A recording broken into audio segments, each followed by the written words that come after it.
Welcome into the Autzen Audibles Podcast. Matt Preem, Eric Scopel, Jared Mack on today's show, previewing, getting you ready for number 8, Oregon, at number 13, Washington. A 1:30 local kick. Washington? It is Utah week. Washington. It is Utah week. Where did that come from? I'm so focused on Washington, apparently. Oregon at Utah. 1:30 local kick, 12:30 Pacific. Joel Klatt, Gus Johnson, Jenny Taft, Fox calling the game. I think this is the 5th straight meeting between teams where they're both ranked. You look at the past 4 conference champions in the Pac-12. These are the 2 teams that make that up. This is a pretty significant game. Normally it's played in November. We get it the last weekend in October. It's usually this winner usually goes into a good position for winning the league. And this year's situation, if you lose, you're not out, but you're in a really tough spot to get to Las Vegas for the Pac-12 championship game. Or do you let's start here. Do we view that as the case? If Oregon is to lose this game, do we have any confidence that Oregon can still get to Vegas? Yeah, it would require Utah losing again. Actually, would require Utah losing twice. Or it being a lot of teams tied with the tiebreaker getting wonky, and you'd have to get into a lot of math. But no, right. The loser takes a huge step back from making the conference championship. I'm not going to write anybody out because I think we all kind of wrote Utah out last year when they lost to Oregon up in Eugene, and then Oregon lost a couple of games or lost the last game to Oregon State, I should say, and Utah found its way back into the conference championship game, and obviously we know what happens after that. So I don't think you can write anybody totally out just because it could get wonky, and a lot of the really good teams play each other, and there could be a team that there could be a bunch of upsets, but the reality is if Oregon loses this game, its picture to actually make the conference championship becomes far, far more difficult. And while I wouldn't totally write it off, it would be a situation where obviously they would have to win out and they would lose control of their own destiny in terms of what happens with the Utes. Right, and not much else to say. I wouldn't write either of these teams off if Oregon loses or if Utah loses to get back to the Pac-12 championship game, just because of the competition within the Pac-12. It's a great division, probably the second best conference in all of America. Depends who you have on number 1, but it's right there, and so it's going to be really chaotic towards the end of the year, just because every good team plays every good team, and that includes Oregon going against everybody else. So certainly would hurt both teams' chances if they were to lose this weekend, whatever team it is. But you can't count them out. Just like Eric went through last year with Utah and their loss to Oregon at the end of the year, but they still got in because of all the tiebreakers and things like that. So could get wonky, or one team or 2 teams could just go 8-1 and cruise into the Pac-12 championship game. Oregon's a 6.5 point favorite, and normally that feels high, but Utah's dealing with just, I don't even want to call it a rash of injuries. It's really damn impressive that they are here at 6-1 going into this game. They are inside the top 15 in the polls based off of all the players and the positions and the importance of those players who are hurt. And most notably, it's Cam Rising. He will not play in this game. They finally announced that he has been shut down. They're going to apply for a medical red shirt. Insert walk-on or former walk-on Bryson Barnes, who has replaced him, looked really good last week. Another star for them on offense has been Sion Vaca at running back, also at safety. But this is a group that a guy gets hurt, the next guy steps up, they keep winning. And Monday night, speaking with Dan Lanning, he's pretty honest and pretty forthcoming with some thoughts, on players or on programs. And last night we got one with him saying this is the team he probably respects the most, defensively, of how they play, the game plans that they put together, and the development and coaching that they get from Utah head coach Kyle Whittingham and down from his staff. very high praise from Dan in this unit, as it should be, because they are always really good. I think it just carries over a kind of a run here of mutual respect between these programs. Like Mario was always extremely complimentary. I think it's hard not to be when you see just that operation at Utah and how consistently good they've been. And like for my money, like this could be Kyle Whittingham's best coaching job at Utah. Like just in terms of everything they've overcome, and obviously like about half the season's left to be played, and who knows, the wheels might fall off. They have a lot of tough games to play. But if they end up making it into the conference championship game, or even if they end up one game shy of that and finish with like a 10-win regular season, like that's extremely, extremely impressive given everything. And Matt ran through some of it. And Dan, like Matt was saying, said it was a phenomenal job from what he'd seen from them, and talked about the fact that you've got Sione Vaki, who's a safety playing running back. You're using offensive linemen in tight end situations, like you're moving guys around. They've got. It's not just like bit players who are out. It's their starting quarterback. It's Lander Barton, who's one of their best young linebackers, one of their best young players. It's Logan Fanta, who is one of their better pass rushers. It's two of their best running backs. I mean, it's a lot of guys. It's Brant Keithy, who you forget about him because he's been out for almost 2 full seasons now, was like one of the league's best tight ends back in 2021. So it's a lot of guys. Yasmin too. Yeah. I almost forgot about that one. Yeah. So it's, 6-7 names. It's like we just went through.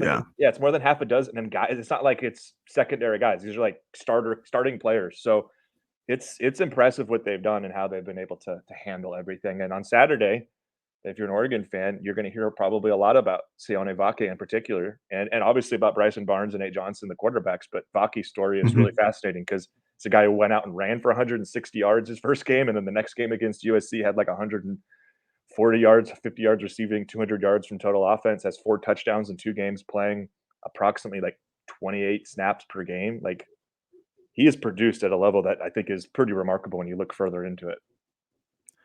Oh, certainly. And on the season, Utah's 4th in the Pac-12 in rush yards a game, 183.3.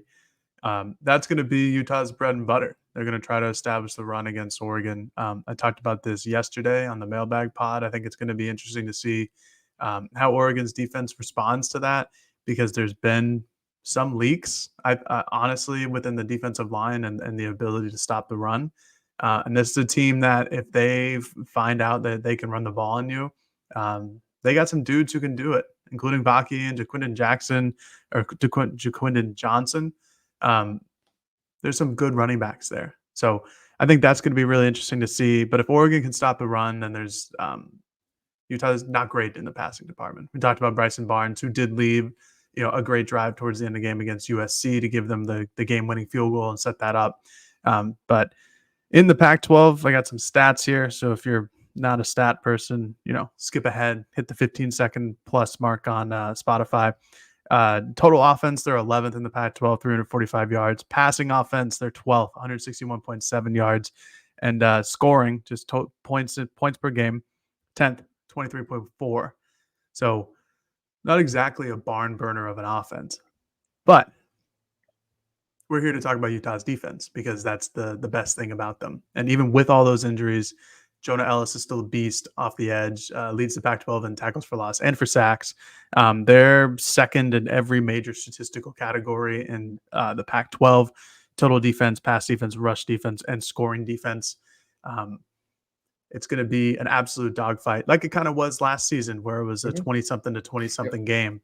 I think Oregon, if they can establish the run, which is going to be incredibly difficult because they're only giving up 78 yards per game at this point, that would obviously help. But it's going to be a ruckus environment. It's going to be 2 hard-nosed defenses squaring off against each other.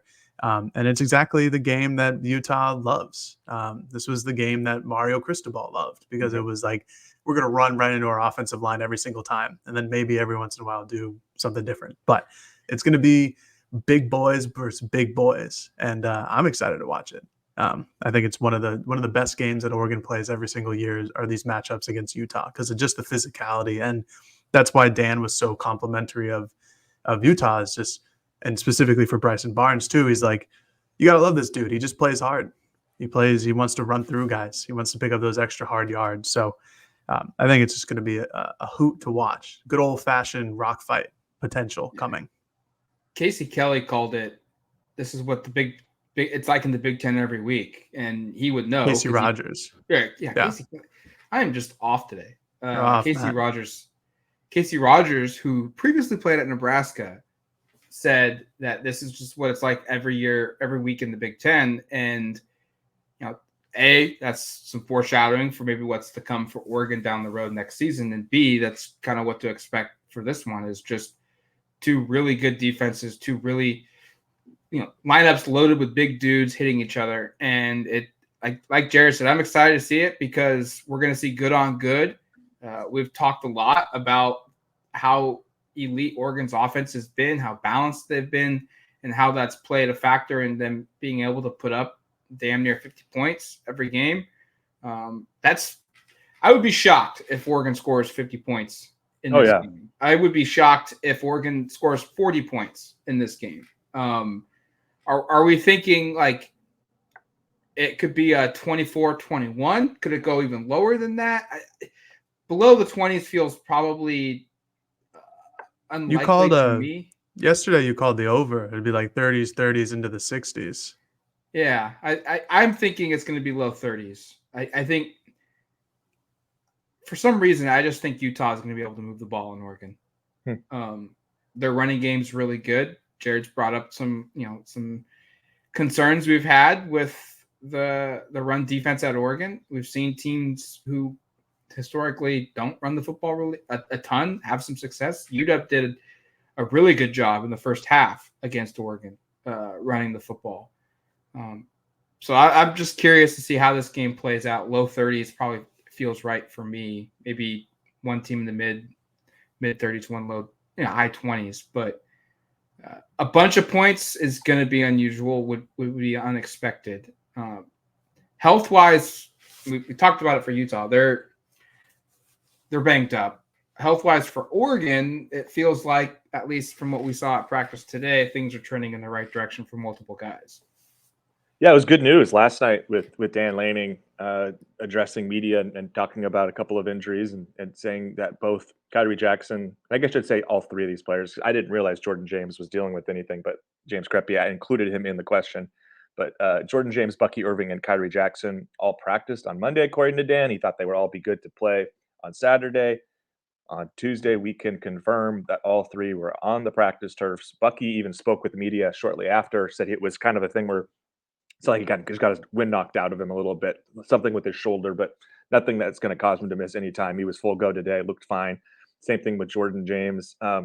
Kyrie had like a left shoulder brace, but looked like he was moving obviously okay out there. Didn't seem like he took part in the mod bracket part, but that's not necessarily a huge surprise given that he's been out for a minute. So, but yeah, I think there's a very high. I mean, I think both running backs are undoubtedly playing in this game, and then Kyrie, I would lean towards playing, but who knows? We thought he was going to play last week, and then he went through warmups and then didn't play. So maybe it'll be a game time type of decision again.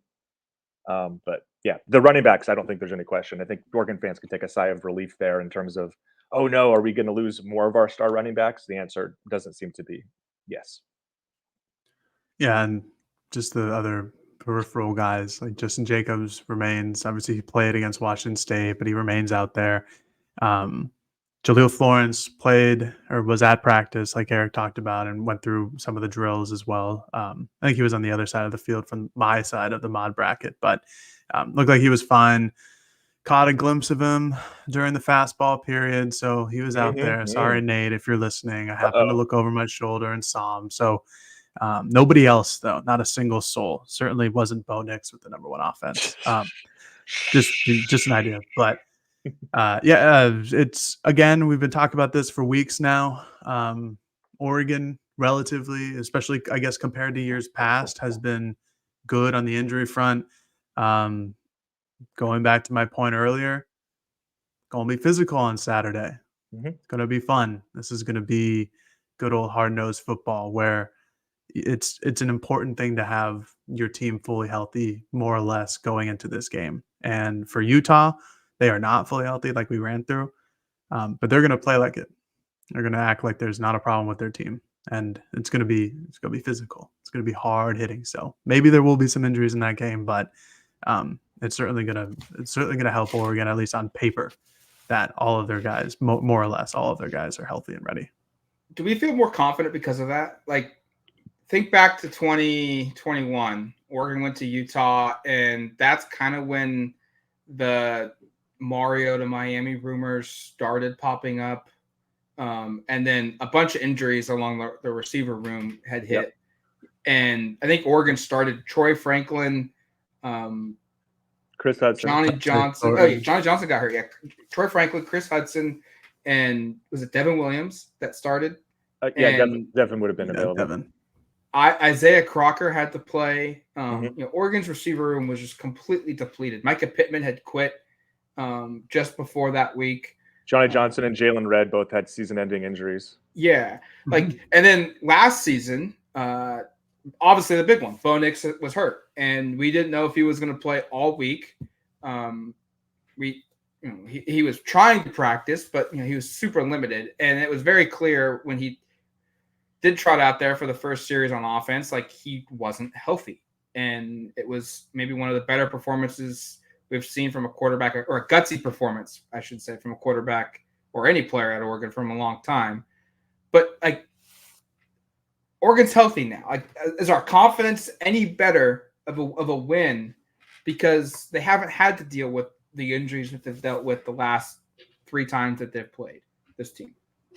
Yeah, I think there is. Sure. I think, if Oregon was banged up coming into this and Bucky wasn't going to play, and maybe we didn't think Kyrie would play, and you would certainly have more reservations for feeling confident. I'm confident in Oregon, not just because they're at close to full strength, but because I think they're in better position, in part because of the injuries on the other side. Like I think it's really hard to expect, and I don't know how much you want to get into this. This is kind of my larger theme for this game, but if Oregon is able to land a couple of blows early in this game and create a lead, I find it unlikely Utah has the response to fully come back. And so that's the advantage that I see for Oregon is, like, Bryson Barnes, man, I don't want to count him out at all, because the way he rallied that team on Saturday, they had control of that game. They lost it. He threw a pick, a really crucial part of that. He had the pick six that USC returned for the touchdown to cut into it. Then they came down and took the lead a second later. But his rally was impressive. I just think if Oregon can create a 2-score lead, that puts a lot of pressure on Bryson Barnes. That puts a lot of pressure on some of these playmakers. And again, some of these guys who just haven't been playing the positions that they are as long as others. So, the health side is the health element of this. If we're talking about the scales, it's tipped heavily towards Oregon without question. And of course, that feels like an advantage and a reason to have some confidence. But I also think that I'm sure USC came into last weekend's game going, we're at home. We have Caleb Williams, as Kyle Whittingham said, they have the pig farmer at quarterback. Like there was reasons to be confident there. So I just don't think you overlook Utah, but absolutely the health part is on Oregon's favor for sure right now. Yeah, health part, Oregon. You can just, like Eric said, you can never overlook Utah. You never can. And they've been doing this for years now, where their roster is not as talented as everybody else's. They're not as glamorous or don't do the trick plays. Their quarterbacks kind of come out of nowhere. They're hard-nosed. They run the ball up the middle and get into your face about it. And then what do? They go 10-2 in the Pac-12 and compete for a conference championship like every single year. And so that's the reason why it's like, Oregon should feel good about their injuries. And it's certain you would rather be Oregon than Utah when dealing with injuries. But I don't necessarily know if that makes me feel like, Oregon's clearly going to win now because they have the better injury situation. I just think it's going to be just incredibly difficult to count out Utah. They do a great job adjusting from a game-to-game basis and figuring out what they need to do and moving personnel. And Kyle Whittingham has done this. Eric, you said it earlier, this might be his best coaching performance. It might be, but I also feel like we say that almost every year. The talent that they lost in the draft or the portal or whatever the case may be, man, this is going to be a tough rebuild for Kyle Whittingham's Utah team. And then, shoot, man, they go and do it. They win 9 games in the conference, or not in the conference, but they win 9 games and then go compete. They win 9 games and are a top 15 team at the end of the season. They go 10-2 and compete for a Rose Bowl when you're this team's going to finish 4th in the Pac-12, no doubt about it, in the preseason because of who they lost, or a lot of no-name guys to go ahead or no-name guys going into the season. So it's just incredibly difficult. And then you have to go play in Salt Lake City, which is a great environment to go into. So certainly, you want to be Oregon rather than Utah in the injury situation. But man, they have done pretty damn good, even after all these season-ending injuries for a lot of guys. They found dudes to just step up. Sione Vaki, like we talked about, they've just found dudes. Jonah Ellis is a guy, and a really, really good edge rusher. So it's certainly an interesting storyline because it's like kind of two teams going in the opposite direction with their injuries. But I think it's just going to be really hard to ever count out Utah, honestly, ever. They could have half their team miss the bus to the game and they have 27 guys, but I would still be like, oh boy, this is going to be a good Utah team coming out there. They're going to play hard and physical. Yeah, I think it's Whittingham's to lose for Coach of the Year in the conference, and it's probably not even close. They're going to have to fall apart, like Eric said. No Kalen DeBoer. What about Coach Prime? We thought UW was going to be good, and I know we thought let me start over. I know we thought Washington was going to be good. I know we thought Utah was going to be good, but Utah has had so many guys that were supposed to be key pieces just get decimated and wiped off the board of availability, and yet they keep winning. Whereas UW hasn't had any. They've had some, but not to this level of severity. Take away Michael Penix, and is Washington 6-1 right now? I don't think so. They probably lose to Oregon. They probably lose to ASU based on how they played last week. I will counter and say, though, I think if Washington is the first team to go 9-0, that is going to be a component for. But I agree. I would go Whittingham without question at the current standing of things. No votes for Kenny Dillingham. It's been so. They're trying hard, but they're not winning. It's actually really impressive though. If you look through it, like all their games, all their losses are 1-score losses, except for USC, which was a 1-score game until like 4 minutes to go. So yeah, he won't win anything, but like he's done a good job down there. That game looks almost a little scarier than I thought, just because they've challenged all the good teams that they've played. It's the desert in November, man. It's when the he's done a really good job of. He's done a really good job of getting the buy-in, even though they lose every single week. Yeah, they play hard. They do, and they're just outgunned. But I think it's Whittingham's to lose. Kellen DeBoer is probably the only other candidate. Maybe Jed Fish. Throw Dan in there. Dan deserves at least some consideration, especially if Oregon were to go 8-1. And you don't think he'd win it because the other guys have better narratives, but. If Oregon goes 8-1 and maneuvers its way through the schedule, like he should at least be considered. His name should be mentioned. Yeah, probably. Patriot legend Jed Fish. It's my that guy. That was why you were fist bumping. I was trying to figure out. Oh yeah, I don't care about Dan. Give me Jed Fish. Do we want to get in? I mean, I just have. I guess my overarching thought on this game, and we don't have to go too far into it because I know we're probably not trying to go too much longer. But like this one really feels like the first quarter is going to be really important for both teams. Like Oregon has had its issues on the road, starting fast. This is not an environment to do that. That keeps the crowd engaged, and I really think this is like this is oversimplification 101. But like if this is a game where if Oregon plays with the lead, like I would expect that they would win and maybe win kind of comfortably. If they're playing much like USC did last week against Utah, where Utah was in control for most of the game and certainly the second half, that's where you would start to have a little bit of, this could kind of get a little bit. So like, and I think it starts at the line of scrimmage on both sides. To Jared's point, like this will be the biggest challenge undoubtedly that Oregon has faced from a run game. Like to this point in the season, who's like the best running back Oregon has faced? Like there's not a lot of good competition, like names to pick from. No. I guess Dylan Johnson at UW, but I guess he's the only one. He's with been good. Yards. He's been good this year, but so my point is that Jaquindon Johnson and even Baki, who's utilized in a bunch of funky ways, like a wildcat quarterback. They have him out in the slot, but they also have him as a traditional running back. Like, if this is a game where they're able to get some forward push and get some momentum and have some success early, build a lead or hang with Oregon for the early part of the game, like, and if conversely, like, let's say Oregon has a hard time running the ball, which hasn't been a problem all year, and it becomes, okay, can Bo stand back there and withstand the pressure that's going to be coming at him? Because Jonah Ellis is a game record. Utah has 25 sacks on the season so far in 7 games, tied with Oregon for most in the conference. I think Oregon will win this game, to be clear, but I'm kind of creating the scenario here of, like, that is where you get a little bit worried. Oregon starts out slow. Utah builds the lead. Utah makes it so Oregon can't really successfully run the ball, and they become one-dimensional. And I think Bo Nix, maybe that's where his Heisman candidacy game kind of develops, and he has to bring them back and has these great moments. But it's also the kind of situation where you get a little wary of maybe you end up dropping it. Yeah, I agree with you.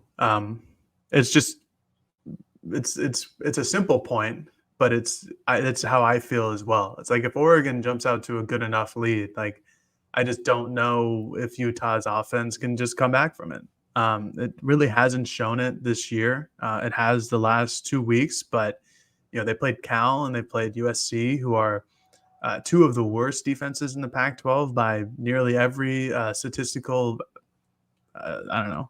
standing in the conference. And there's not a lot of great defenses in the Pac-12. There's like 3 or 4 that are actually like really good, and Oregon is in that group this year. They're top 3 in basically every category, them and UCLA and Utah. But like, so if you're Oregon, if you can control the wide receivers on the outside and man coverage, which they've shown to do this year at points, and then you can harness in and focus on the run, then that's a good recipe for success if you're the defense, because you're going to have to force Bryson Barnes to beat you. And again, while he did lead the drive against USC, the ultimate game-winning one, he hasn't shown an ability to really cause harm with his arm. He's had 3 touchdowns against USC, and then the only other one he threw this year was on the very first play of the season against Florida on that flea flicker. So if you're Oregon, like, that's going to be the game plan. But Utah, I'm sure, knows this. They're a very smart coaching staff. They're going to come out and do some weird stuff, man. I guarantee it. They're going to try to get really tricky with this. And Oregon offensively, you have to figure out how to establish the run. You gotta, because last year, I just pulled it up. They had 59 yards rushing. A lot of that had to do with Bo Nix being hindered. So when you were Utah, you're just like, yeah, no, we're just not going to let you run the ball. We're going to figure out if Bo Nix can beat us with his arm.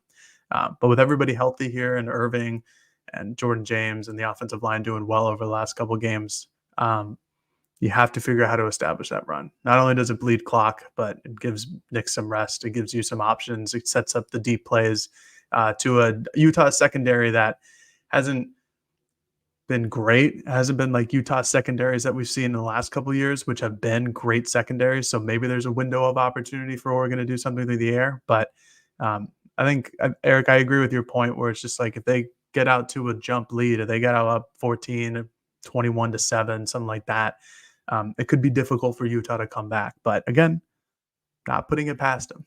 The pig farmer may strike. We're just cooking up bacon at the end of the day. I'm sorry. That was a dumb joke. It's a good one. I mean, Whittingham pulled it out first. Don't give me any credit. No. I don't want it. This is going to be the 5th game in a row between top 25 teams. Both squads are 2-2 in the matchups previously. Oregon hasn't won at Utah since 2016, which was Herbert's freshman year when he threw that dime late in the game to Carrington. And the Utes are currently 29 of 30 in the last 30 games at home. Getting a win in Utah is very hard. The last time that someone has beaten Utah came in the 2020 football season. It's going to be really hard to get a win against this team. And I think if Oregon walks out of it with a victory, we're going to be considering maybe this is Dan Lanning's best win in his time at Oregon.